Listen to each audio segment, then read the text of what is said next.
OpenAI expanding its global footprint. It's opening new offices in Australia and Brazil. MacKenzie Sigalos has more on this very fast expansion. MacKenzie.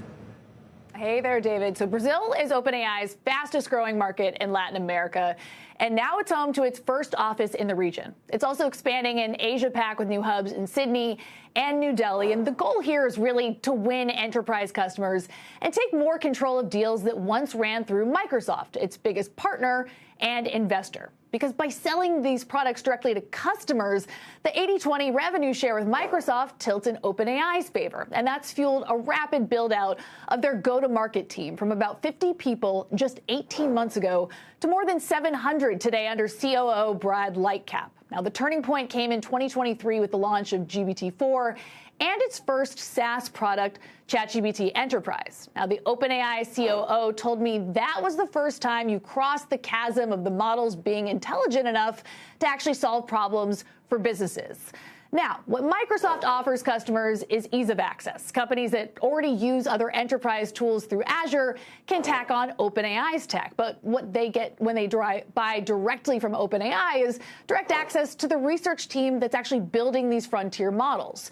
So now, as OpenAI plants new flags abroad, the real tension is at home as it renegotiates the terms of its Microsoft partnership, including that revenue share for enterprise sales. And remember, guys, it was just last August that Microsoft actually labeled OpenAI a competitor in an SEC filing, which is when these tensions really started to surface. Yeah, MacKenzie, it's a fascinating relationship, and as you point out, it's under significant tension and change. Obviously, this is not an easy thing for them because that is OpenAI is changing the entire ownership structure of the company as they move to a different type entity at this point. And SoftBank, obviously, also, as you well know, a very important investor for them.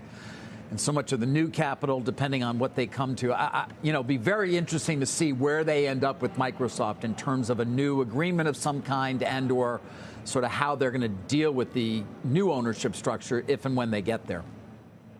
Well, exactly. And so this revenue share is pretty far down the list of things that they're renegotiating at this point.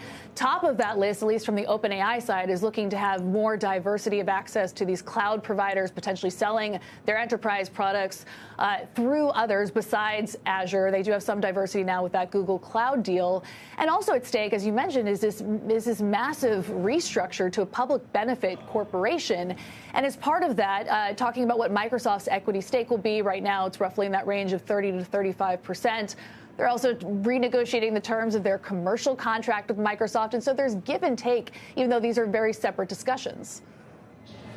Indeed. And obviously, a potential customer is going to have to think long and hard about which service, I guess, if you take sides or not. And MacKenzie, fascinating, intriguing wrinkle. MacKenzie Sigalos.